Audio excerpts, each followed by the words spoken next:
What was 2nd MD like back in the day? Well, first off, we definitely had to walk uphill both ways just to get to the offices. 2nd MD started in a garage. We then got upgraded and rented a little house. And then we had, a one little small office. There weren't any clients. It was still pre-revenue. Just a couple of people working. It was like pretty scrappy in the early days. Everybody just wore multiple hats. Clint's got this big dream, and I thought, I don't know how realistic it is, but I want to find out. There wasn't really a playbook for what to do, and so we just had to figure it out.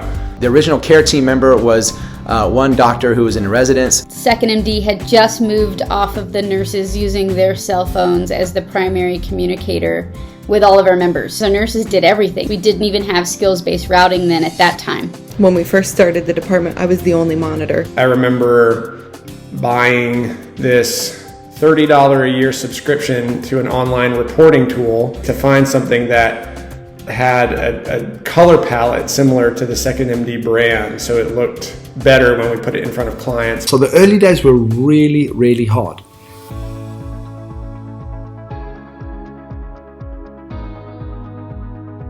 As we started growing, there were gift cards up for grabs for those who could build chairs and desks. As far as growing, I like to say evolved. Clint was like, if you want to build a big ship, you don't get your workers invested in building a ship.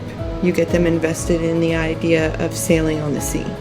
The best way to grow a company is just to hire really, really, really good people. And almost every year we saw our business double.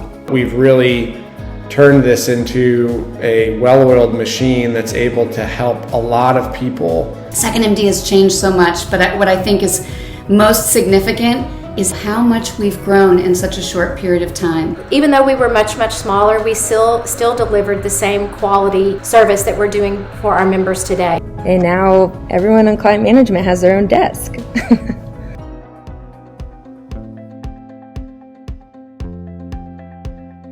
Our core values say a lot about who we are as a company and who we are as people. Personally, it's been a lot to me just to be part of something that I feel really matters. Donovan used to tell me all the time, we're not selling steak knives. When I first came here, I candidly had a fair bit of skepticism and thought, are they really doing what they say they are doing? It didn't take long for me to see not only very real life examples in my own personal life, but for the hundreds and thousands now of members that we've served.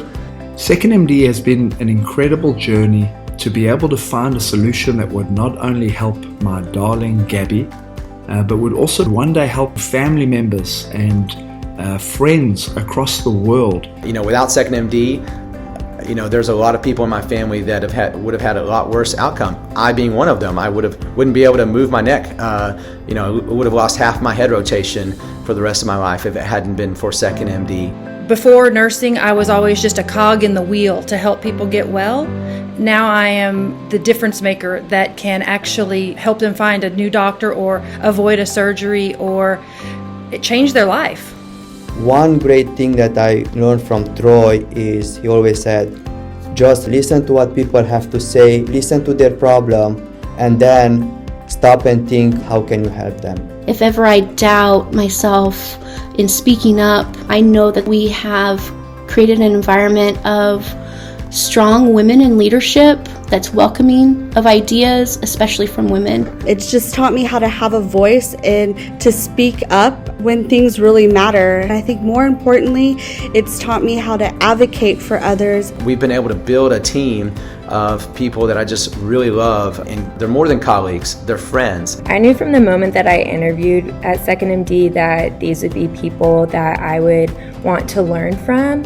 I learned that I was really surrounded with people who had the same mission, the same passion to really help people and to make a difference in people's lives. You feel at the end of the day like you matter. What that means is my kids get to witness me live life in a way that makes me excited. And I've made some lifelong friends and just really had a good time at work. I say this genuinely. Joining 2ndMD is one of the best personal decisions I have ever made in my life. This has been like a family. It was like my second family. The difference in my life since being at 2ndMD has been tremendous. I really, for the first time in my entire career, have felt home here. It's meant to me that I have a job that has real meaning, that's going to save and improve lives and impact somebody in their time of need.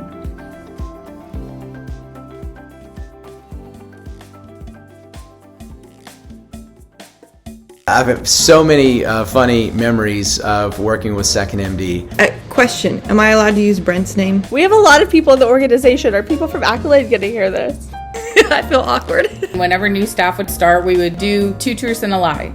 And some of the things that came out of that were just hilarious. And we made people think that they had to sing or had to do interpretive dance. And we were floored because we found out we have some really great singers. So I did a little research before coming into the office, but everything I saw was really positive and family oriented, and it seemed a little too good to be true. When they finally asked, like, what had brought me in?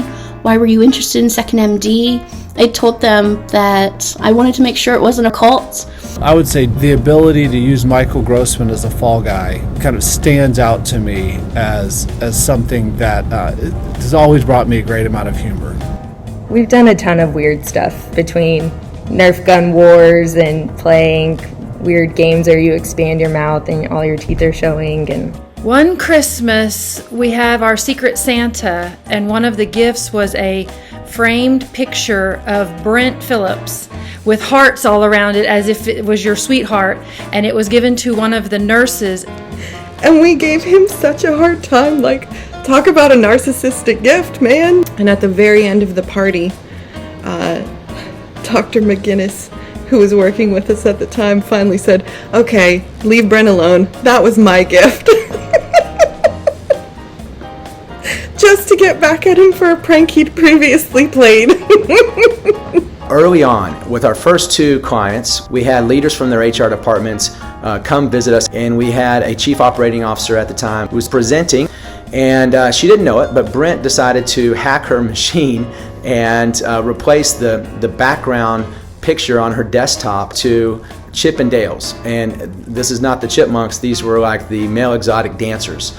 And when Lori went to minimize her presentation in that meeting, and that picture was displayed right there on the big screen, she was mortified. She was scrambling so quick. So, oh, no, that's not mine, that's not mine. I don't know how this got on there, this is not mine, I promise. And fortunately, one of the ladies came and put her arm around Lori and said, oh, darling, it's okay. If you don't want that picture, you can put it on my computer. If you know Brent, he loves to prank people. And if you know Chris, he's all business all the time. We were transitioning away from our use of cell phones over to PureCloud. It was a big thing to switch to a phone system. And Chris was in charge of implementing it, and I was a brand new nurse. And at the end of the first or second week, when tensions were high and frustration was present, April got an incoming phone call. She was hollering that she couldn't answer, she couldn't see the button to answer. There was this big ask of Chris that you had to answer your phone by the second ring. And I'm over here switching screens, trying to find the button to answer. And Chris gets up and he says, answer your phone. And I was running back and forth between April and the tech team to try to show the tech team that these are the sorts of challenges that we were facing with PureCloud. And as I went over to the tech team, I saw that they were all watching us and immediately just broke out into laughter. And it was at that point that we realized that April wasn't receiving a phone call, but the tech team had hacked into her computer and played the sound file of an incoming call on her computer on loop. One of the many jokes that Brent played on us before we had an HR department to keep Brent in checks. A favorite shenanigan of Brent's, I remember that he pulled on one of our software engineers, is we had this guy who was crazy about the movie Tron. I mean, he just thought it was the greatest thing that had ever happened. And Brent hid some speakers in the office and he started to, at very low volumes, play the soundtrack from Tron. And this guy could hear this music, but he didn't know where it was coming from, and everybody else pretended that they couldn't hear anything. And so he thought that Tron was playing in his head and that he was having this out-of-body experience. We had just brought on a client, and they asked us to attend a health fair at their Manhattan offices. In the middle of the summer, there was a heat wave and the street was shut down. We were in full suits in almost 100-degree weather in New York City, carrying all the swag, including this massive 6-foot banner that probably weighed close to 100 pounds. We would carry that banner freaking everywhere. It was such a pain.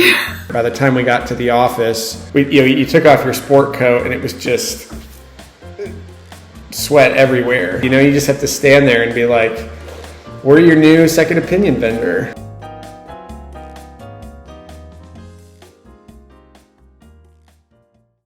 We are tremendously excited about what the future of Accolade and 2ndMD looks like. It was a fit that we had not seen anywhere else. We always wanted the mission of 2ndMD to be the first and most important thing about the company, and we couldn't imagine that we would find another company that our baby, our mission could fit into until we started the discussions with Raj and the Accolade team. The combination of Accolade together with 2ndMD and PlushCare will enable us to fulfill a mission even greater than we first thought possible with 2ndMD. I was just so excited about the partnership with Accolade, about integrating into their team, and believe that what we're doing together is the right decision for healthcare in America, for all the people that we're serving, and for our team. I've changed titles a couple of times just in the time that we've been acquired, but I think that through the acquisition it's been really evident that leadership wants to allow people to flourish in the roles that are best for them. When you know at the end of the day what you're doing, no matter what department you're in, is bringing answers to people, that's one thing that as we evolve, as we grow, that's I think going to be the thread that will always be there holding us all together. It's been so fun to be a part of just helping 2ndMD grow and merge into the Accolade family, which I feel like is the perfect home for 2ndMD. I think the cultures align, the leadership aligns, the mission aligns, and couldn't have found a better home, I think, for 2ndMD with our Accolade family. I think this is one of the best companies in the country. I think we do one of the most amazing things from a service perspective in the healthcare space, and it's just an honor to be a part of it.